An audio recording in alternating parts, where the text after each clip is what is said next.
কৃষি এবং কৃষকের নানান দিক নিয়ে এগিয়ে যাওয়া, সমস্যা সমাধান, কৃষি প্রযুক্তি, খামার ব্যবস্থাপনা নিয়ে জিটিভির নিয়মিত আয়োজন সবুজ কৃষির আজকের পর্বে স্বাগত জানাচ্ছি।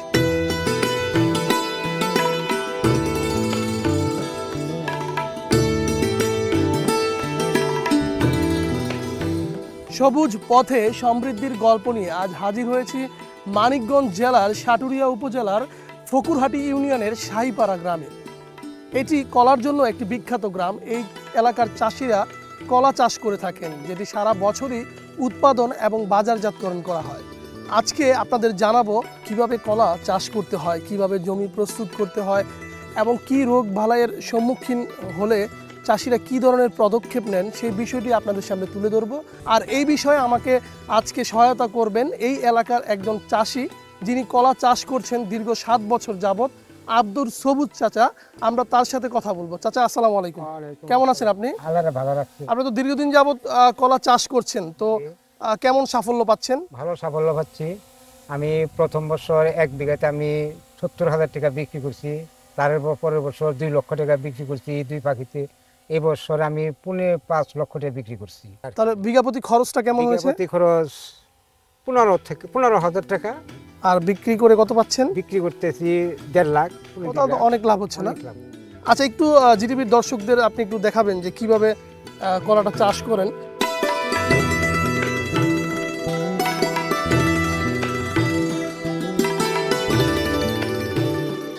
আচ্ছা, এই কলা গাছ রোপণ করার সময় কখন?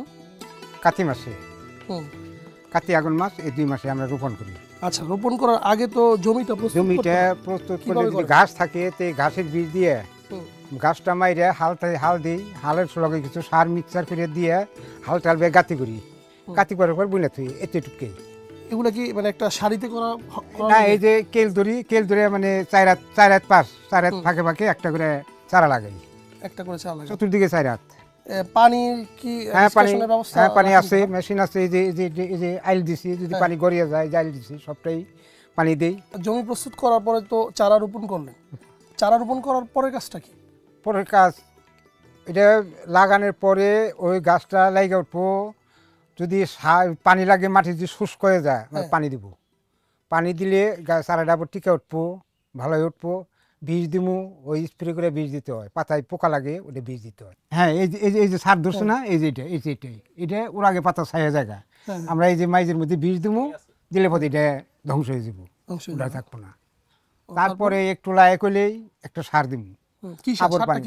ডিএপি, ইউরিয়া, পটাশ, এই 3টা মিক্সার করে গাছের গোড়ায় দিয়ে মাটি দিমু, কিছু হালকা করে মাটি দিমু। মাটি দেওয়ার পর পানি দিমু। পানি দিলে আবার মাসেক খানিকে লোগা মনে করেন। তারপরে আবার ফিরে আবার যদি জঙ্গল হয় জঙ্গল মারুম। জঙ্গল মাইরে আবার খেতে সার দিয়ে আবারও মাটি দিমু। মাটি দিয়ে আবারও পানি দিমু। মাতে আমার বছরে 3 বার করে পানি দিতে হয়, 3 বার করে সার দিতে হয়। তাহলে একটা চারা রোপণ করা থেকে এই যে এই ধরনের ফল পাকতে, মানে কাটা পর্যন্ত কত দিনের সময়টা লাগে? এটা যখন লাগাইছি এটা একটু আগে আইব, এটা একটু নামিতে হয়, কারণ এটা তো কাটা ছাড়া। এটা অতি তাড়াতাড়ি আইব। 9 মাস এটা ফল ধরবো। আর এটা পুরো 12 মাস। 12 মাস লাগবে এটা। তাহলে কি একই মানে জমিতে মানে বিভিন্ন ধরনের ফসল হয়? মানে এটা আগে আসছে, এটা পরে আসছে, এরকম হয়? হ্যাঁ, এটা কারণটা কি? কারণ এটা যে চারাটা ছোট, অ্যাকুরেট চারা তো পাওয়া যায় না। একটা তো চারা ছোট থেকে একটা বড় থাকে, বড়টা আগে আসে। কিন্তু লাগিয়েছিলেন তো একই সময় লাগাইছি, কিন্তু 1 মাস 1.5 মাস পিছনে আগ-পাশ হইব। আচ্ছা, কলাতে কি আপনি কোনো রোগবালাই হয় না? কলা যখন ফলটা না, এটা রোগবালাই হয়, এটা মেডিসিন দিতে হয় স্প্রে করে। কি মেডিসিন দেন? এই যে ডেসিস আছে, ডেসিসটা আমরা বেশি দিই, ওরা তুক্ষের বেশি। ডেসিসটা দিলে, ডেসিসের সাথে আমরা এন্টারকল ভিটামিন আছে বা আরো অন্য ভিটামিন আছে, এটা আমরা স্প্রে করি। কতদিন পর পর? আবার 15 দিন পর একবার দিব, তাহলে যথেষ্ট, আর লাগবে না। আর এটা যদি পোকা না থাকে, বিষের কোনো দরকার নাই। আচ্ছা, পোকাটা হলে বুঝবো কিভাবে, মানে কি ধরনের? না, পোকা এই যে লাগছে, মনে করেন এই যে একটা পোকা লাগছে, এই যে কালো দাগটা, এইটাই পোকা। কলার এইটাই পোকা, আর কোনো পোকা না। এই জায়গায় মেডিসিন দিতে হয়, এই মাইজের মধ্যে দিলে মাইজে থেকে ফলতে সময় এটা কোনো পোকা থাকবো না। এই যে কলার যেই কি এটাকে কাইন বলে নাকি? হ্যাঁ, কাইন। এক একটা কাইনে কেমন কলা আসে সর্বোচ্চ? 40 শালি করে কলা আসে। 40 শালি? 40 শালি। আর সর্বনিম্ন মানে? সর্বনিম্ন 15 20 শালি। এখানে যে বাঁশ দিয়ে রেখেছেন এটা কারণটা কি, মানে এই ওজনের কলাটা কারণে? বাড়তি হলে হ্যাঁ। গাছে রাখতে পারবো না। ও, তাহলে কি বাঁশ কি প্রতিটি গাছেতেই আপনার এই বাঁশ দিয়ে প্রতিদিন থাকে? যেটা আগে বাড়তি হইব ওইটা যদি মরবে, ও, আগে দিবেন পরে ওইটা এটা কাইটা আবার আঠা লাগাবো। এটা দিবেন। আচ্ছা কাকা, এই যে কলার এই অংশকে আপনারা কি বলেন? এটা থুর বলি আমরা, থোর। থুর। আচ্ছা, এইটা অনেক কলা গাছই তো নাই, এটা যে সবটাই আসাল কেটে ফেলে দিছি। কারণটা কি? এইটা যখন 4টে বেরোইব, এই যে বেড়েছে হ্যাঁ ইয়ার পরে 4টে থুর বেরোইব আবার, হ্যাঁ হ্যাঁ, এটা পরে আমরা কেটে ফেলাম মানে এরপরে কি আর হবে না? না। হইলে এটা একটু রসটা দেখাইব, এই গাছের কলার রসটা দেখাইব, কাজে এটা আমরা কেটে ফেলাম। আচ্ছা চাচা, আপনি মোট কত বিঘাতে কলা চাষ করতেছেন? কলা আমি এবছর 3.5 বিঘে। 3.5 বিঘা। তো বিঘাতে এই কলা চাষে খরচটা হয় কেমন? 15 থেকে 20 হাজার, কত 15,000 চলে আর কি। আর বিঘা প্রতি কলা উৎপাদন হয় কেমন? 1.5 লাখ 2 লাখ মানে 2.5 লাখ টাকার মতো কলা বিক্রি করতে পারে। বিক্রি করতে পারি। আচ্ছা, তাহলে তো বিঘা প্রতি মোটামুটি ভালো লাভ হচ্ছে নাকি? হ্যাঁ, ভালো লাভ হচ্ছে। তাহলে ভবিষ্যতে অন্য কেউ যদি করতে চায় তাদের প্রতি আপনার কি পরামর্শ থাকবে? প্রশ্ন দিব আমি করতে, হ্যাঁ, তাদেরও বলুন যে করো, করতেও আছে অলরেডি, অনেক মানুষ করতে আছে। গত বছর আমি 35,000 টাকার চারা বিক্রি করছি। আচ্ছা, এটা তো মানিকগঞ্জ জেলায়। আমরা যদি অন্য কোনো জেলার কোনো চাষি যদি এই কলা গাছ করতে চায়, সেক্ষেত্রে মাটির দিক থেকে কোন ধরনের মাটিতে এই মাটি কলা গাছ একটু চাষ হবে? ভালো ভালো মাটি হলে এটা সবচেয়ে ভালো। বালু মাটি? ভালো মাটি। বালু মাটি বলতে এই যে আপনাদের একটু দেখানো হয়, এই যে এই মাটিটা কি বালু বলতেছেন না? এই মাটিটা বালি মাটি? ভালো মাটি, এটা হচ্ছে ভালো মাটি। হ্যাঁ, এটা একটু ভালো সাইজ, এটা আরাম করতে কলা গাছ ভালো হয় এই মাটিটায়। এই মাটি কি পানি কেমন খায়? পানি ভালো খায়, পানি ভালো খায় না? পানি খায়। ফাল্গুন চৈত্র মাসে হুম, এটা রস বেশি থাকে না, থাকে না না? থাকে না, রস শুকিয়ে যায়, কিন্তু পানি দিতে হয়। আচ্ছা, সেক্ষেত্রে এই যে আরেকটা জিনিস দেখলাম, এই যে একটা চারা, হ্যাঁ, এটা তো এই গাছের চারাই নাকি? এই গাছের চারা এটার পোয়া উঠছে, এটার বই এটা উঠছে। এটার পোয়া উঠছে। তাহলে সেক্ষেত্রে এই যে মানে এই ধরনের চারা কতদিন পরে উঠে? 4-5 মাস পরে উঠে। এই যে এখানে আছে 4টা চারা দেখতেছি একই গাছে, 4টা কি আরো একটা হচ্ছে, 5টা 6টা। তো এর মধ্যে আপনি কোনটাকে ভালো মনে করছেন? মনে করেন এই যে এটা রাখুন, এটা? কলা গাছ সাইডে একটু বাইরের সাইডে যেটা, হ্যাঁ, এটা রাখুন, এটা রাখুন না, এটা গ্যাসা, এটা রাখুন না, এটা রাখুন। আর এই যে চারাগুলো, এগুলো কি বিক্রি করা যাবে না কেটে ফেলে দিবেন? বিক্রি করা যাবো। মানে আপনার এখান থেকে কেটে বিক্রি করতে কেটে পারবেন? না, এটা সাফল দিয়ে হ্যাঁ। এটা উঠিয়ে ফেলাম, মুতাস সহকারে উঠিয়ে ফেলাম, হ্যাঁ, উঠিয়ে তাদের বিক্রি করুন। বিক্রি করবেন। ওই পাইকার আহে, আমার এই 200 চারা দিবেন, আমার 500 চারা দিবেন, আমার 100 চারা দিবেন। আচ্ছা, আপনি যে এই যে চারা বিক্রি করবেন উঠায়া, তো এই চারা মানে কতদিন পরে এই জমিতে লাগাতে হবে? আজকে উঠিয়ে দিলাম, কালকে হ্যাঁ লাগাইবো, কালকের মধ্যেই লাগাতে হবে এরকম? কালকে মতো লাগাইতে মানে পরে লাগালেও চলবো, কিন্তু চারাটা একটু ইয়ে জায়গা না, উপরে থাকলে শুষ্কতে হ্যাঁ হ্যাঁ। নষ্ট হয়ে যায়। কিন্তু নগদ ফত লাগাইলে শিকড়টা তাজা থাকে, গাছটা তাজা থাকে, কলা চাষ করতে গিয়ে এই যে কৃষি অধিদপ্তর বা সরকারি কোনো প্রতিষ্ঠান কি আপনাদের খোঁজ খবর নিয়েছে? কোনোদিনও অন্যায় নেই, কি বলেন? কিচ্ছু রাখেনি।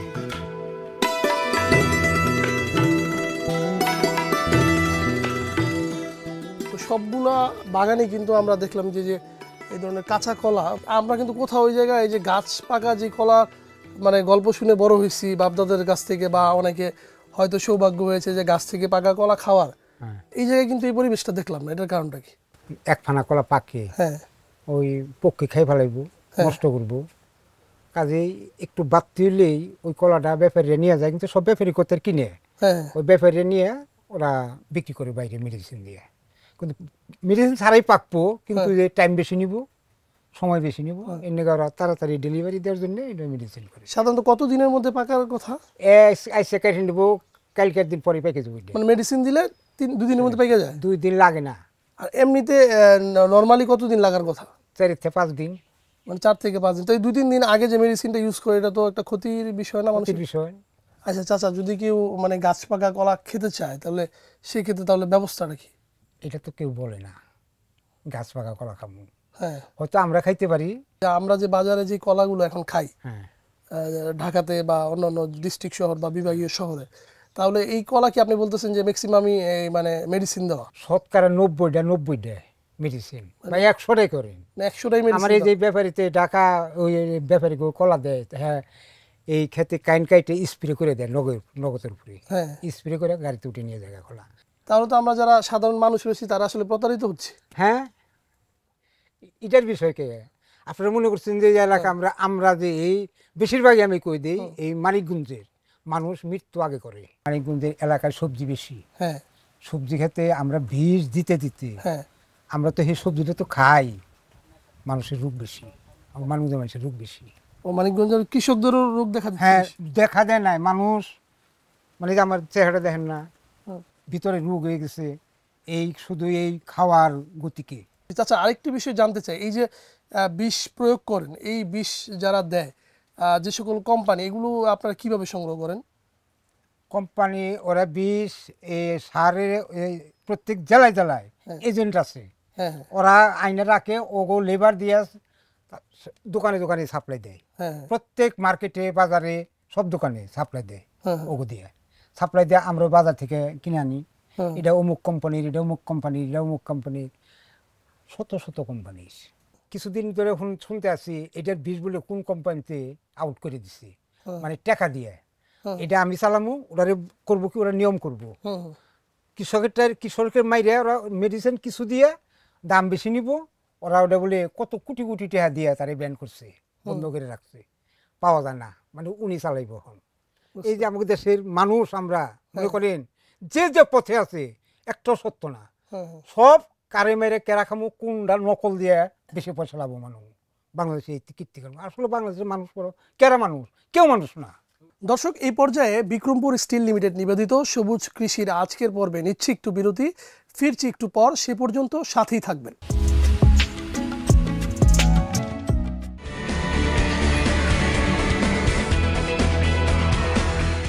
ভিএসএল লৌহজাত পণ্য উৎপাদনে দীর্ঘ 38 বছরের অভিজ্ঞতায় আন্তর্জাতিক মানের আধুনিক সেকশন এবং রিরোলিং মিলে উন্নত বিলেট থেকে উৎপাদিত হচ্ছে সর্বোচ্চ গুণগত মানসম্পন্ন অ্যাঙ্গেল, চ্যানেল, এইচভিম ও রড। ভিএসএল এর পণ্য অত্যাধুনিক ল্যাবে দক্ষ ইঞ্জিনিয়ার দ্বারা নিয়মিত পরীক্ষার মাধ্যমে মান নিয়ন্ত্রিত হয়। আপনার অবকাঠামো নির্মাণে ভিএসএল এর পণ্য ব্যবহার করুন, নিশ্চিন্তে থাকুন। VSL, Bikrampur steel limited.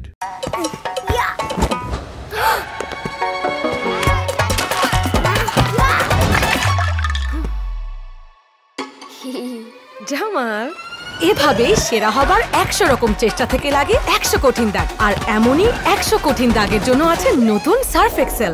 এর টার্বো ক্লিন টেকনোলজি কাপড়ের গভীরে গিয়ে 100 কঠিন দাগ দূর করে এক ধোয়াতে। নতুন সার্ফ এক্সেল। ক্লোজ আপে এখন আছে জিঙ্ক ফ্রেশ টেকনোলজি, যা জীবাণুর সাথে লড়াই করে দেয় সতেজ নিঃশ্বাস 18 ঘন্টা পর্যন্ত। হাই হেই, তোমার বই ফেলে এসেছিলে,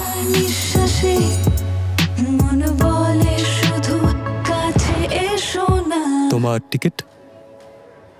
আর এটা তোমার। ক্লোজ আপ, 18 ঘন্টা সতেজ নিঃশ্বাস। সফল হতে চাও তো রোদে বের হও। গ্লো থাকে একই প্রখর রোদেও। Glow and Lovely serum cream এর মাল্টিভিটামিন সিরাম ত্বকের 3 স্তর গভীরে যায় আর দেয় 40% বেশি উজ্জ্বলতা। বেরিয়ে পড়ো, নিজের পরিচয় গড়ো। Glow and Lovely serum cream. VSL লৌহজাত পণ্য উৎপাদনে দীর্ঘ 38 বছরের অভিজ্ঞতায় আন্তর্জাতিক মানের আধুনিক সেকশন এবং রিরোলিং মিলে উন্নত বিলেট থেকে উৎপাদিত হচ্ছে সর্বোচ্চ গুণগত মানসম্পন্ন অ্যাঙ্গেল, চ্যানেল, এইচভিম ও রড। ভিএসএল এর পণ্য অত্যাধুনিক ল্যাবে দক্ষ ইঞ্জিনিয়ার দ্বারা নিয়মিত পরীক্ষার মাধ্যমে মান নিয়ন্ত্রিত হয়। আপনার অবকাঠামো নির্মাণে ভিএসএল এর পণ্য ব্যবহার করুন, নিশ্চিন্তে থাকুন। VSL, Bikrampur steel limited.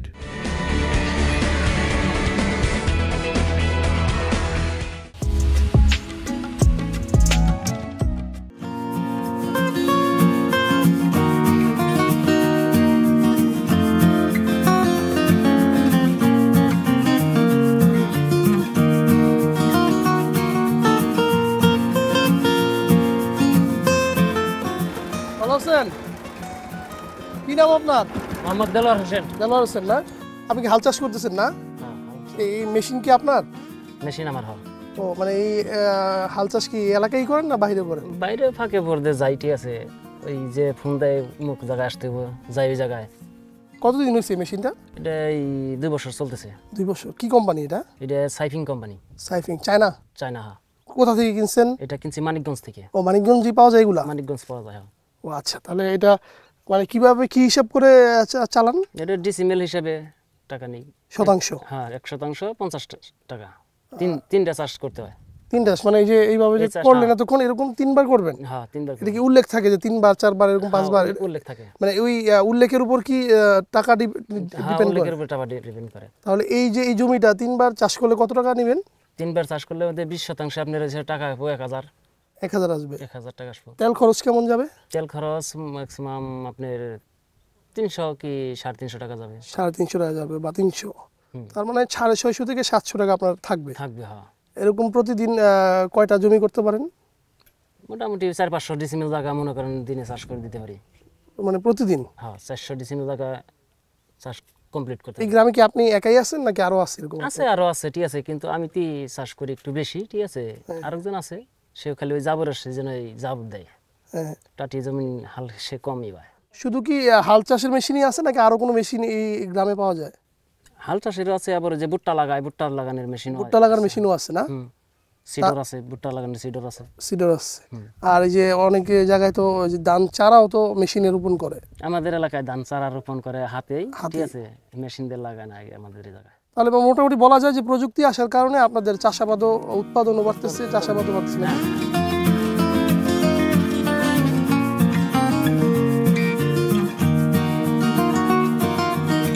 দর্শক, আজকে সারাদিন আমাদের আব্দুল সবুর চাচা সারাদিন কলা চাষের বিভিন্ন বিষয় তুলে ধরেছেন, কিন্তু আসলে যখনই বাজারজাতকরণের বিষয়তে আমরা এসেছি তখনই কিন্তু অনেকটা থমকে দাঁড়িয়েছি। যে আমরা সাধারণত শহরে বা ঢাকাতে বা বিভাগীয় শহর, জেলা শহরগুলোতে যে সকল কলা আমরা দেখে থাকি, হলুদ রঙের যে পাকা কলা, সেই কলাগুলো কিন্তু চাচা বলছেন যে আসলে শতকরা 100 থেকে 100 ভাগই কিন্তু বিষ প্রয়োগ করা থাকে যেন দ্রুত পেকে যায় এবং দ্রুত বিক্রি করে লাভবান হতে পারেন পাইকারি ব্যবসায়ীরা।